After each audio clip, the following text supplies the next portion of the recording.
Good morning, good afternoon, and good evening, everybody. Hey, welcome to this episode of the Note Closer Show. As always, Scott Carson, excited to be here with you today. We've got another amazing guest. Now, I know most of you are sitting out there, either full-time investors or you're the part-time thing. You're trying to make more money or build more wealth. And many of you are going, you're hoping, well, hopefully you're all still in the middle class, or you're wanting to get to the middle class, or ultimately you're wanting to get to that millionaire. You want to get that seven figure retirement, seven-figure income. I know that's what a lot of folks want to do. I was excited to go from making six figures my first year, and then the first year made seven figures was life-changing. And today's special guest is a guy that specializes in helping people go from middle class to millionaires. He's been on just about every financial newsletter, news agency out there. He is an author of an amazing book, Good Money Revolution, therefore. You can see behind him here. He is a guy we met at FinCon, got a chance to know him, visit with him a little bit. I was like, we got to have you on here because we've got folks on here that want to go from middle class to millionaire all day long. So we're honored to have the rock star Derek Kinney join us here today. What's going on, Derek? How you doing? Great. It's great to see you, Scott. I loved connecting with you at FinCon. It was great. What a great experience. And I love that book cover too, by the way. Thanks for showing that. Not a problem at all. It's a good one. I've been enjoying it, getting a chance to read a little bit of it and Thank stuff you. like that. Now, you specialize in simplifying what many investors or many advisors make very complicated. Can you kind of give a little insight on your take to that? Because as an ex-financial advisor, I went from working for Smith Barney back in the day and was Yep. working for Chase. And I'd always crack up because we get these guys that come in as brand new financial advisor who love to try to wow with their vocabulary, and it left their clients like, "What the hell did he just say? What is that? A PE ratio? Is my kid outside on PE expense ratio? What do you mean it's expenses? I'm invested." So, share a little bit of your background before we dive into the nuts and bolts of today's episodes, I guess. Well, it's funny because as I worked with clients, I built a financial advisory business for 25 years. And one of the consistent themes I would see, Scott, would be people felt sincerely, honestly, that there was this vault. And inside this vault were all the financial secrets of how they could become financially successful. And only a select few people had the combination to that vault. And I thought to myself, that is just not right. And so I wasn't a financial advisor. I was more of a vault buster in terms of giving them the combination to say, look, this information is accessible to everyone. And once people realize that there's not just a select few people that have all the money and the rest of us have the crumbs that get tossed off the table, it's like this mind shift that people have that, oh my gosh, you mean I know it's not going to be easy and it's not going to be, just a cakewalk, but I could actually become a millionaire. And I say, yeah, I mean, with a proven plan of action, yes, you can. And just the fact that they could know it was possible made everything much more realistic. And many of our clients, of course, became millionaires because they shifted from that mindset to believing if they can do it, I can do it as well. So true. It is. This is the biggest hurdle, these 4 to 6 inches between these ears of most people. Whether you think you can or can't, you're correct, right? And sometimes we That's need right. somebody to tell us two or three times or to hit us upside the head with a Louisville slugger to get us thinking in that right direction. But so many of us come from where our parents didn't have any knowledge, or our parents set us up with limited beliefs, and we need somebody like you um, to share that, show that, yeah, it's not, you're not behind the eight ball. It's not just Wall Street making money. There are ways to get to that seven figure to become a true millionaire in a variety of different ways if you just put the game to work and start doing things like you should be doing, right? That's exactly right. I'll tell you a quick story too. So this was a couple years ago. I came in the office on a Saturday morning to catch up on some things, and I saw my voicemail light blinking. And I knew if I check it, I'm probably going to get distracted and so forth. But a voice inside said, Derek, you need to listen to this message. I pressed the button, and what the woman said, I've never had anyone ever say to me before. She said, Derek, you've got to call me back right away. They're about to send me to jail, and I don't know what to do. Scott, have you ever had a voicemail message like that before? Uh, no, I've had a few buddies. Hey, man, can you come bail me out the other way around? But Yeah, yeah. not. That's the more common So I knew I couldn't wait until Monday to call her back. So I called her back immediately and I said, "Hey, I got your message. Tell me what's going on." She said, "Derek, they're about to send me to jail." And I said, "First of all, why do you think they're going to send you to jail? What's happening?" And she told me she got a letter in the mail that said she hadn't moved money from savings to checking. She wrote a check and it was a non-sufficient funds letter that basically said your check bounced. And I said, "Wait a minute, why do you think that letter is insinuating that you're about to go to jail?" So she then tells me a story. She says, "Derek, back when I was 7 years old, I overheard my dad receive a phone call from a store owner. Her dad had just gone to the store to buy school clothes for she and her sister. And the store manager said, 'Hey, you bounced a check and I know you did it on purpose. I'm going to send the cops over there to send you to jail.'" Well, here was a 7-year-old girl who then heard, "Oh my gosh, if you screw up financially, you're going to jail." This woman was now 55 years old, okay? On the outside, looked like the picture of success, had it all together, but inside she was this wilting flower. And what was happening is as we would talk over the years, this was a longtime client, she always complained about getting passed over for the raise and getting skipped over for the promotion. And most importantly, she never took my good financial advice. She was not ever making the money she could. So I said, "I tell you what, first of all, you're not going to go to jail. There's no need to prepare to wear pinstripes the rest of the weekend. You're good. But I'm going to call you on Monday. I'll help you move the money at your bank, but let's meet next week." So she comes in the office, and what we began to realize was she had filled her mind with the belief that, number one, if you screw up, then you're always a screw up. Because she saw her dad make that mistake, she wanted to make sure, "I'd rather not make any mistakes than take any risk." But what she also grew up with, Scott, and this is perhaps the most troubling, is she grew up believing that there's the haves and the have-nots. And her dad would say, "In life, there's other people that have more money than us, and we will never have that. We just have to settle for what we can get." She was in the have-not category. So that mentality, even on the outside, she looked successful. She was never believing in herself. And so what happened from that meeting was we began to pull back this onion. Surprisingly, within 3 months, she got a $20,000 a year raise and got promoted to vice president. All because a mental shift occurred that, wait a minute, just because I made past mistakes doesn't mean I will continue to make those mistakes. So true. So true. Little things like that, and having somebody show you the gate, show you the way, and hold your hand. I think a lot of people, whether it's investing or their job growth or climbing the corporate ladder, they're scared to make that next move because they don't have somebody they're holding their hand, or especially with it, we see a lot of folks that still work at their job and they're afraid to make that leap full-time into full-time entrepreneurship or full-time investing because I can't let go. I got to hold on to this here as much as I can, and actually ends up strangling them more than what they would do if they made that leap by leaving the job, because like, hey, you're not by yourself. You've got a path to follow. You've got success patterns and habits that if you follow this path, you'll find success. You'll find that a lot in your business too, I imagine, huh? I do. Matter of fact, I met with a client, this was about 10 years ago.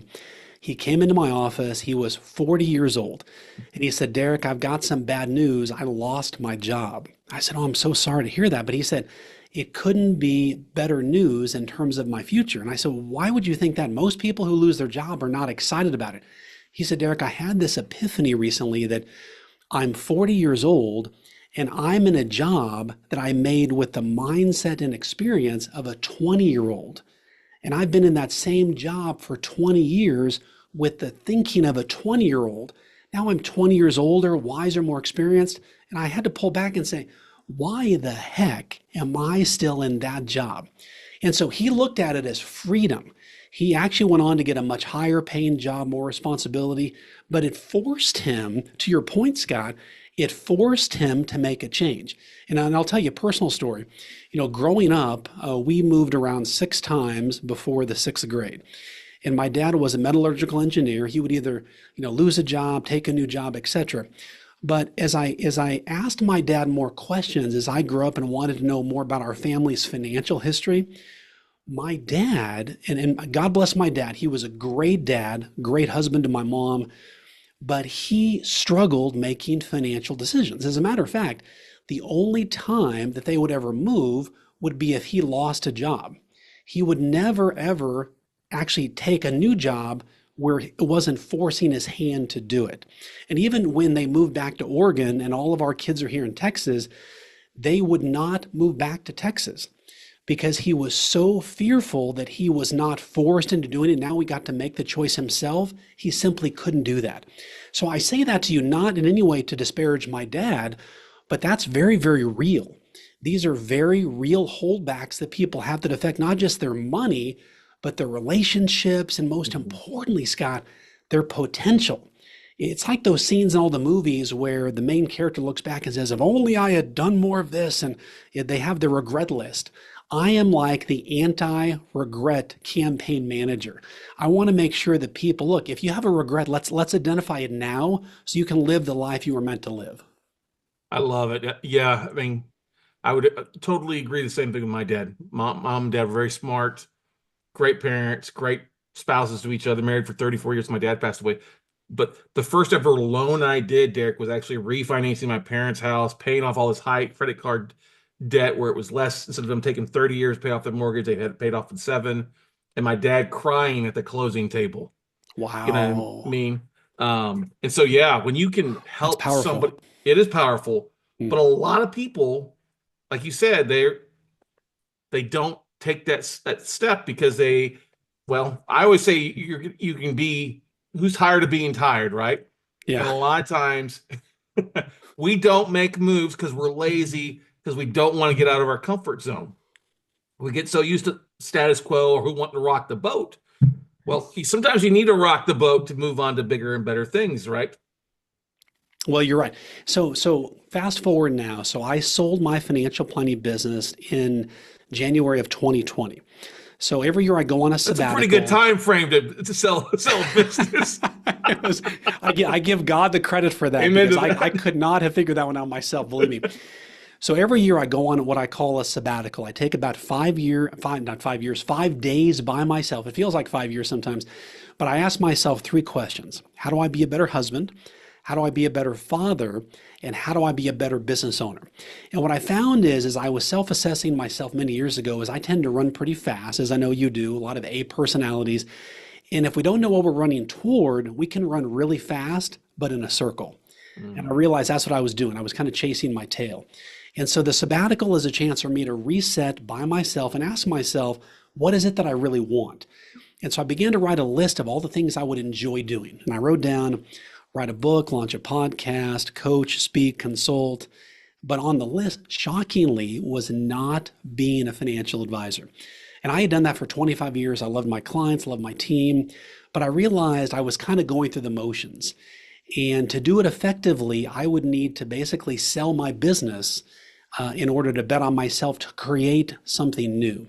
And I say all that because what I realized was there's a lot of people who felt like, and I was helping them achieve wealth. A lot of them had $500,000, $1 million, and we grew it to 5 million, 10 million, whatever it may be.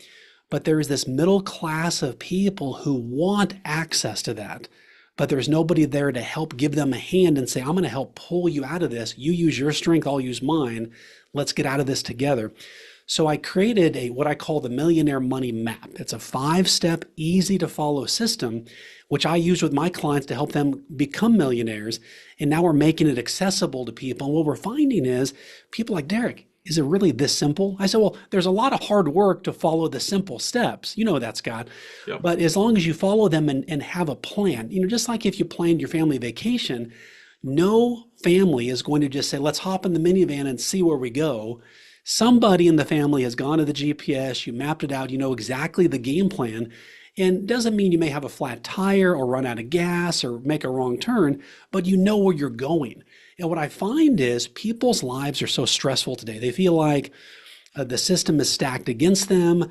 They feel like they're working hard and making no progress. They feel like everybody else has the millionaire blueprint and they were left out in the line. All of these concerns. And so people just need a simple game plan. And once it's made simple, they can make progress. And we find people really start to grow and make the money they want. What's the first step on that 5-step process? Because I think that's probably the most, I'd be willing to bet it's probably the one that's the most eye-opening and awakening when it comes to people actually taking action on their path to their future selves. Well, it's going to sound so simple, but you think about what I'm going to tell you is what every major sports team, if you're an actor, an actress, every company, they all do this and it helps them be successful, is they set goals for what they want. So step number one is to identify 3 personal goals and 3 financial goals that you got. And what that does is it gives you a sense of purpose. Now I know what I'm focused on. And what I will have people do is on a simple note card is write those out and really give some detail around specificity. By this date, I will pay off $10,000 of credit card debt. By this date, I will save X amount for my son or daughter's college education. By this amount, I will save this amount for my home down payment or for my first property, for example.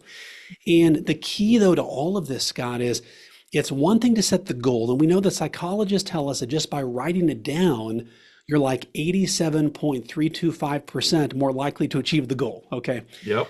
But here's what I find is more powerful, and that is write down what is at stake if you don't achieve the goal. What terrible thing could happen? What horrible thing will you miss out on if you don't achieve this? Picture not holding your kid's hand as you walk with their grandkids on the beach, not having the health to crawl on the floor and chase your grandkids, not getting to do the things you've wanted to do and worked so hard to do.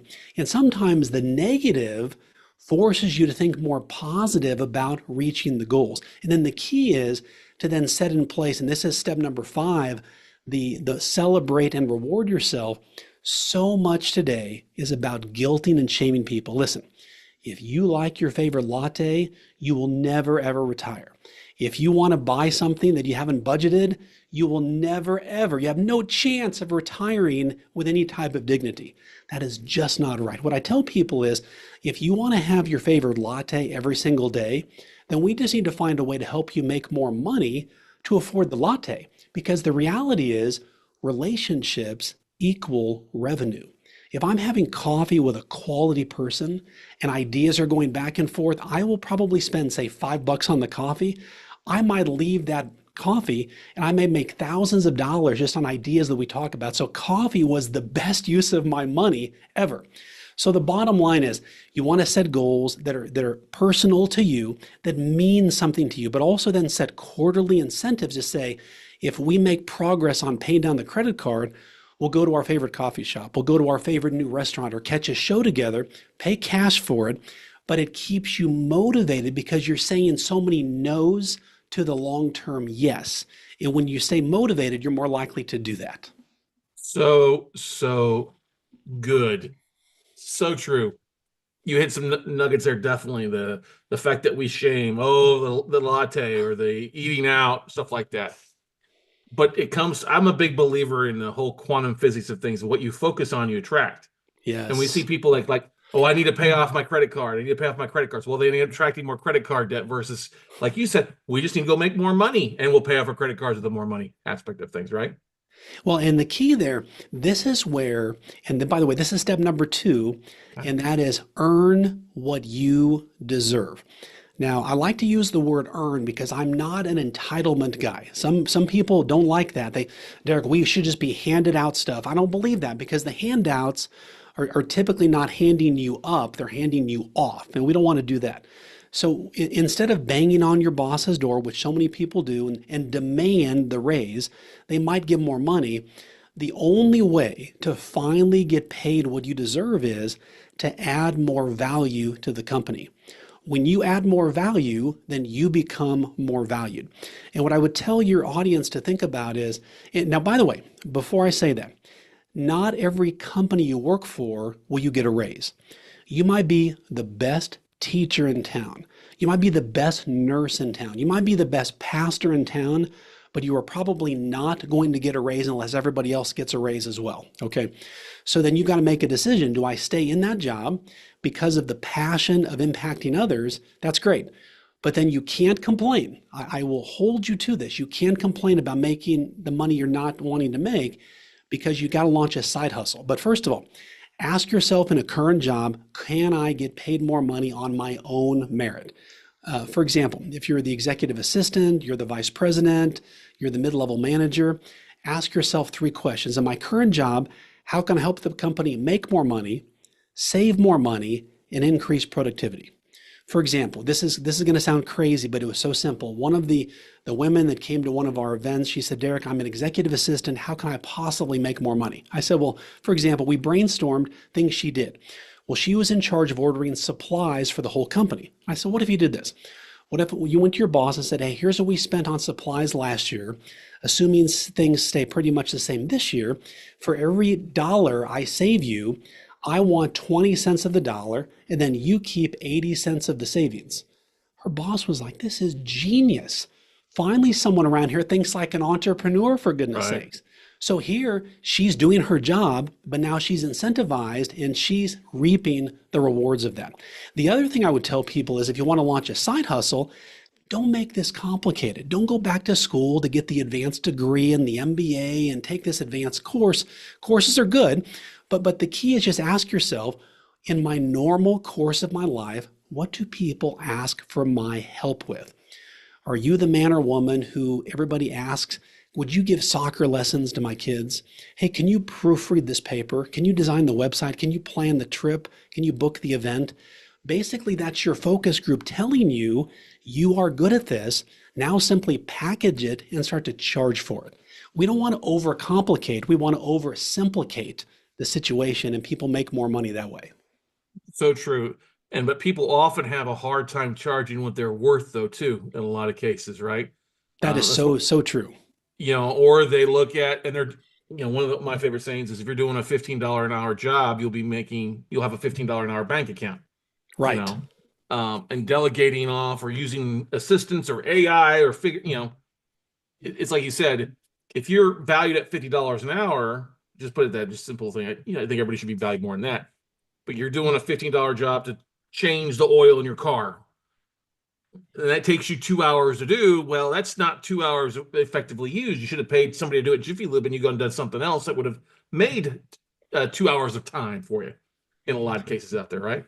Oh, I cannot agree more. Now keep in mind, I'm also sensitive to some people thinking, Derek, my budget is too tight. Yeah.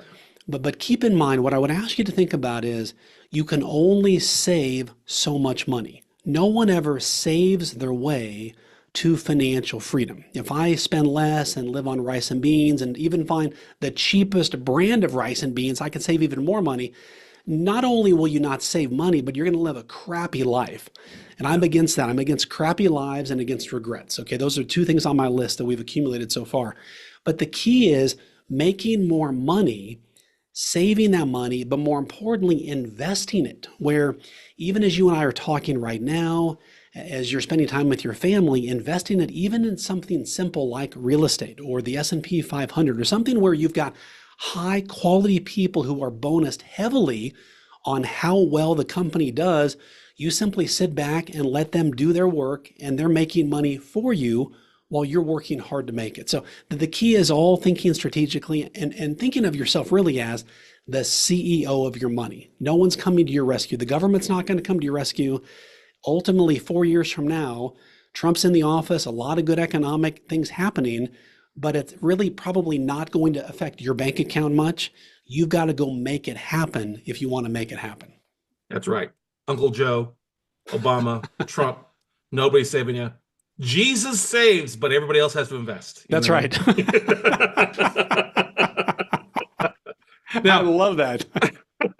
Use it a couple times. But you also, besides, I like what you said, and you talk about this in the book too, about doing, especially at the time, do more good. How if you can intrinsically tie your goals, and you talked about that before and what you would miss out on personally, but still tying it to sharing and volunteering and giving more, that also can help in a fast-paced aspect, because I think you end up getting more excited about things, right? Can you touch on that a little bit? Yeah, it's interesting because as you say that, I'm reminded of one of my clients. His name was Dave.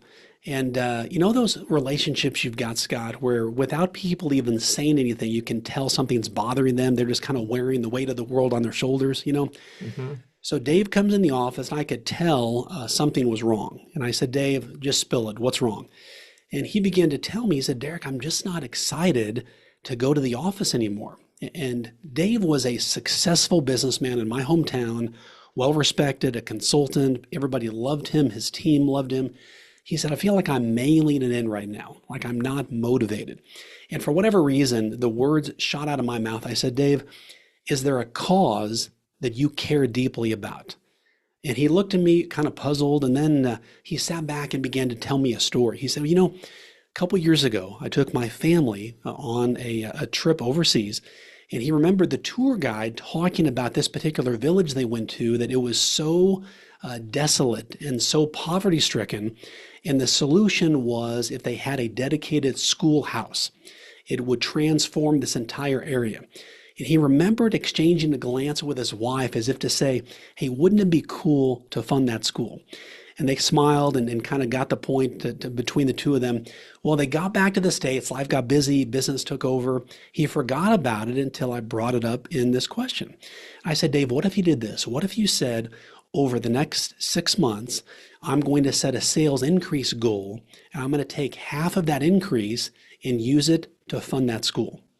Well, now his eyes got as big as saucers, and we began to talk about what that could look like. And I said, what if you mocked up a picture of the schoolhouse, and under the tab called Generosity Purpose on your website, you put it there, and then you emailed all your customers and said, look, we love working with you, and we know that you can work with any consultant, but when you work with us, we want you to know you're going to help make people's lives better and fund this school.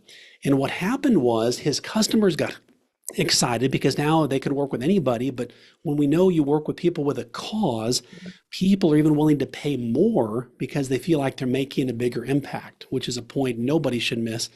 Also, referrals came in, but the two biggest lifts were his team got remotivated. They were no longer just working for Dave or pushing paper. Now they felt like they had a job with a purpose. But the biggest winner was Dave. So I thought Dave would come in 3 months later. He came in a month and a half later. He looked about 10 years younger. I said, Dave, what's going on? He said, well, Derek, I just took the idea that you gave us and spread the word about it. They were already up almost 20% over last year. They had almost gone halfway in funding that school. And so the point of it is, so much of money is villainized. Scott, if you like money and you make a lot of it, you must be cheating people. You must be a bad person.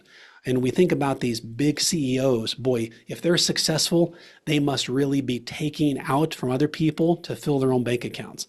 Well, what I say to people is, you've got the same amount of brain cells and oxygen as pretty much everybody. So how will you choose to waste your breath? Criticizing the ultra wealthy, or buy the book, buy the course, listen to what they say and learn from them so that you can become wealthy as well. But what we find is there's a problem. And the problem is, so many people think, well, if only I have $1 million, I'll be happy. If only I have $500,000, all my worries go away. Then they sacrifice their family, their spouse, their friendships, all their relationships, their kids, and they get there and they look around and there's nobody else on the mountaintop with them. And they feel crummy. Now they feel like they've been sold a bill of goods. What we find is the antidote to that problem is to give along the way. What we find is, if you find a cause you care about, weave it into your business, weave it into your family, and let that be fuel and motivation to say, I'm going to make more money so I can do more good with it. Because we find high net worth prospects love to work with advisors and business owners that open a door for them to be part of something bigger.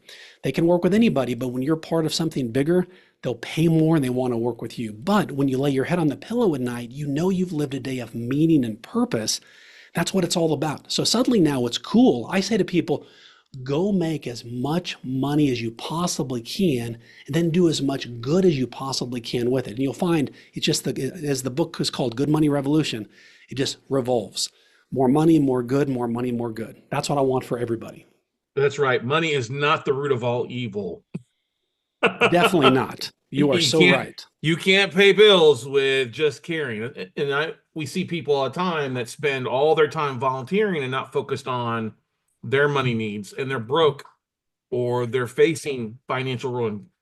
I'm like, well, you got to stop spending all this time volunteering. I get it, you got to have a passion, but if you're not taking care of yourself, It's hard to feed the world with a half empty cup. Go fill your cup first and feed the world with the overflow, and you'll feel a lot better, make more money, and get a whole lot more done, and have a bigger impact versus just what you barely can get by on, right? So true. And it's interesting, we think about athletes, or think about watching someone run a marathon or the ultra marathon. These people exert so much energy and they're just physically exhausted at the end of the race. And the benefit they've got though is they typically don't run another race right after that. They take a break. Most athletes have an off season. Yep. Well, the term I heard many, many years ago, which I like, is this whole corporate athlete term, where for people like you and I and our listeners, there's no off season. They work hard and then they're expected to do it back again tomorrow morning, 8 o'clock, and every day after that. And so what I tell people is everybody is working hard, but how can we just work better? And I find if there is a cause you care about, if you know that the work you're doing, a portion of that money you're going to give to help other people's lives get better, it sort of takes the pressure off of you. You become less selfish, you become less self-centered, and it makes you feel like you're doing something meaningful. It's like that feeling of if you've ever given something to someone anonymously and you know they're going to like it, and you're just waiting to hear the response, and suddenly you get the call or the text, and you're like a kid on Christmas morning. Yep. Because of how good it makes you feel. And I know this sounds so crazy, but even ultra wealthy people, what I find is they want to be respected, they want to be admired, but more importantly, they want to know that their life has made a difference in other people. And if you do that starting now, whatever level you're at, start where your feet are today, and even if you're giving $5 a week, $10 a week, 50, whatever it is, pick the cause you care about. Because what I believe is when you think about, well, I'm going to wait until my dollar amount is larger, well, then I can have a bigger impact. I mean, that's what economics would say. But I believe that a present value of a dollar is worth more in a smaller amount than waiting till the future, because of the life impact that gets missed if you wait. So start now, and as your dollars grow, you're already in the habit of giving. It'll just continue even more.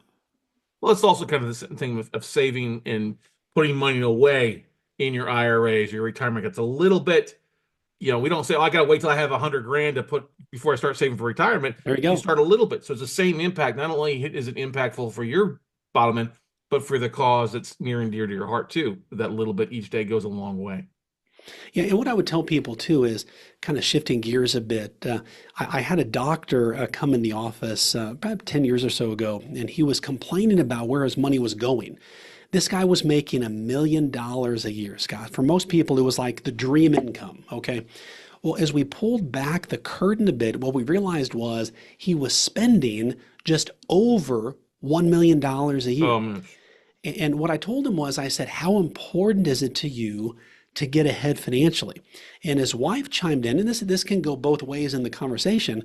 But what happened was they said, we're not willing to sell our second Mercedes, and we're not willing to sell our second house or give up the country club membership. And I said, why? And what they told me was shocking but revealing. He said, because if we don't look successful, our clients and our patients will think that my business is failing. And I said, well, out of curiosity, how many of your patients go to your house? Well, none of them. How many of your patients see what car you drive? Well, none of them. Well, now he could realize he was put in the logic box, which typically doesn't end well for the person in the logic box. And they didn't want my help.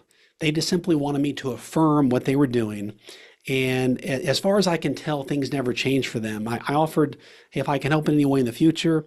I didn't wait by the phone, I'll put it that way. They never called back. But I say that because so many people idolize people like that. Well, he's a doctor, he's got his act together, he's making $1 million a year. Whatever your situation is right now, whether you're making 50 grand, 75 grand, 250 grand, and you feel like if only I had more money, that's true. But I want to ask you, what is your belief structure, first of all? What happens in your mind then is what happens in your bank account. And if you're living like $1 million spender and not saving any of it, that's going to keep perpetuating itself. And that's not going to be your pathway to financial freedom. No, having champagne taste on a beer budget never worked out well for most No. people.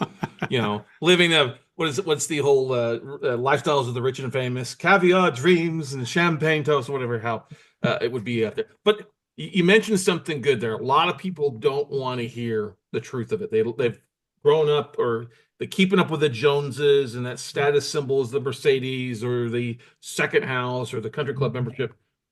And when you start looking at things, those things don't add value in a lot of cases. I mean, it can be in some cases, but if you're struggling and you're not hitting your goals, a lot of that egotistical goals or egotistical keeping up with the Jones things really sets us back. When honestly, I tell people, if somebody's not contributing my bottom dollar, paying my bills, I don't really give a rat's ass what they think about me. Yeah. So true. It's so true. And it's important to think about who are you taking advice from. Mhm. But I go back to step number one of the Millionaire Money Map, and that is what goals are important to you. Because what we know is, and I do this with my family, for example, and it's coming up pretty soon here. Typically, New Year's Eve morning, my family and I have a goal setting meeting. We go about 2 hours. Now, I know people may think, what in that world are you talking about, Derek? At first, we've done this now for 10 years. At first, my kids, they would call me various names behind my back. They would throw things at dad. It was terrible. Now they bring their friends. But what's cool is we've kept their goal cards over the years. So as your kids' handwriting changes and stuff, it's kind of cool. But what we taught them is the power of goal setting. And what I tell my kids is, and I have to practice it as well, is we write it on a note card. Here are the goals in 5 areas. Here's what's at stake. That may sound familiar if we don't achieve this goal. But then we've added, here is my ideal year. And I have my kids and we write out, if we're looking back over the year, here's what happened as though it's already happened to define what that visualization looks like. And we put a Bible verse with it and so forth.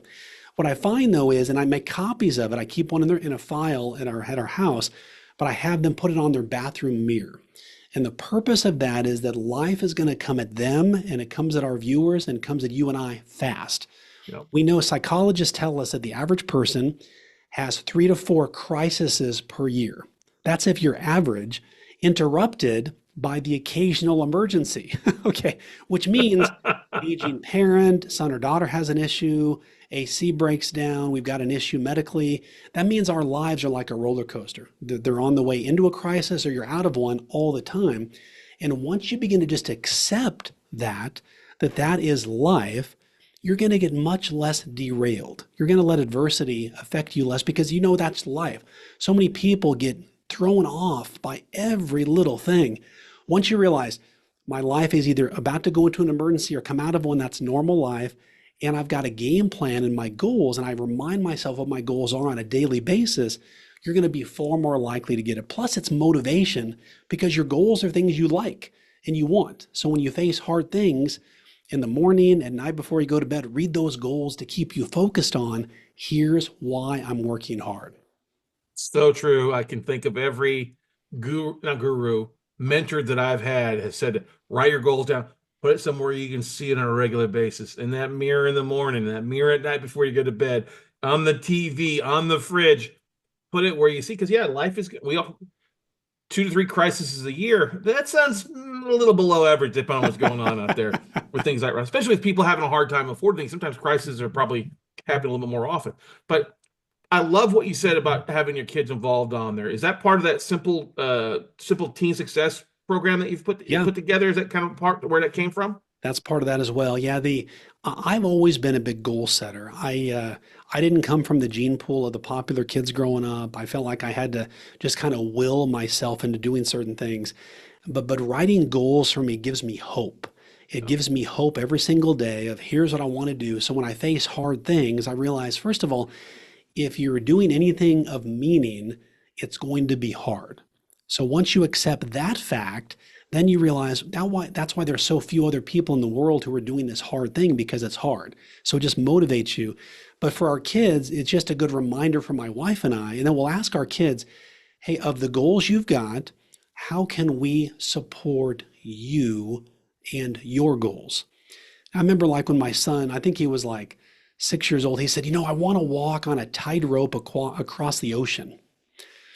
I said, okay, Well, let's brainstorm. How do we do that? Okay.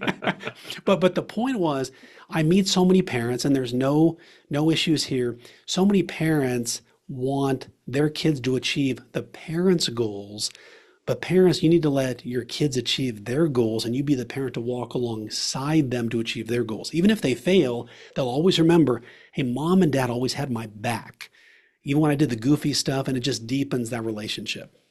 So true. I mean, I think we need more of that. I hate to say this, I don't have kids of my own, not that I know of anyway. But the point being is, I think failure is a good thing. Whereas I think in the last 10 to 15, maybe 20 years, oh, failure is a bad thing. Participation trophies. I think that makes kids these days not be willing to work hard, or work is that four-letter word that is a negative connotation, when I think work is actually a good thing in a lot of cases. Oh, it sure is. And it's interesting too with like with Simple Team Success. You mentioned there's a business club I would teach to our kids' high school, and so I would teach them different principles and so forth. Well, once a year, I would bring a stack of $5 bills. And I would hand everyone, there was like 60 people in the class. I would hand each of them a $5 bill. Well, obviously it was the most exciting meeting of the year. And I said, okay, here's the deal. I said, I'm about to give you an opportunity, and I'm going to describe this, but if you don't want to participate, then keep the $5, spend it on yourself, or just do something for somebody else. So I said, the goal is over the next 24 hours, can you turn this $5 into $25? How many of you in the room would be willing to do that? Always half the hands go up, and then half the hands say, I'm not going to do it. Okay. So now we go into this thing about how they're going to do it. Because the goal is, and I say to the kids, there's going to be a point in your life where your back is against the wall and you've got no other way out, and you have to make something happen. So one young man took the $5. He bought a package of garbage bags, and there'd been a storm in the area. He went door to door in his neighborhood and asked if he could pick up debris, tree limbs, and leaves in everybody's yard. He made $78. Nice. Another young man bought 2 cases of water bottles and sold them at his sister's soccer game over Saturday and Sunday. And he made like $92. Okay. The beauty of that is the young man who took and bought the garbage bags went on to apply for University of Texas Business School. And he asked me for a reference letter. I get emotional thinking about it. Sure. But I said in the letter, I said, you're about to accept a student who, with $5, made $85. Think what he'll do with an MBA from UT Austin. I highly suggest you give him every amount of scholarship dollars that you possibly can. He almost got a full ride to UT Business School. And the point of all that was that even at a young age, we need to give our young people opportunities to push themselves and feel uncomfortable so they get used to it and they realize, oh, if I'm going to make money, it was preceded by feeling uncomfortable. And once they connect the two, they're a lot more easier in wanting to do it because they know how it feels. I love it. I love it. I love it. We could sit here and spend all day talking about this stuff. What is you've got a couple of things you mentioned beforehand that we've talked about a little bit here, that you've got is something to give to folks out there to help them maybe overcome some of the stuff. It was like the raise thing, or what else? What are those tools that you'd like to give the audience? Yeah, one of the easy to implement tools I want to give everybody free of charge, you can go to our website, which is gettheRaiseYouWant.com. GettheRaiseYouWant.com. And basically it's a downloadable that will walk you through, if you're in a current job, how can you ask for more money the right way to get a serious raise in your current job? And also, how can you launch a side hustle to then begin to make more money as well? The bottom line is, if you want to achieve your dreams, it starts by making more money. So yeah, gettheRaiseYouWant.com. Also, you can go to anyonecanbecomeamillionaire.com and join our newsletter, where we send out a free resource to everybody. And the goal is to give you practical money tips, proven tips that I've used with clients for many, many years to become millionaires, to move you from middle class to millionaire at anyonecanbecomeamillionaire.com. I love it. We'll put those links in the description, everybody, that you can click on, go through. And of course, you definitely want to go out and get the book. All right. Good Money Revolution. And if you've enjoyed this podcast and how Derek talks about it, it's exactly like how he writes the book. The book is phenomenal. No wonder it's a bestseller out there. If you've got kids, this is definitely something that you can teach them, but maybe you need to learn those as well and walk side by side with your kid this next year and helping not only them accomplish their goals, but you helping your goals as well out there. Is that the best way, going to the website there, Derek, to connect with you, to follow your journey and path? Yeah. You can buy the book also through anyonecanbecome-a-millionaire.com. There's a link to Amazon.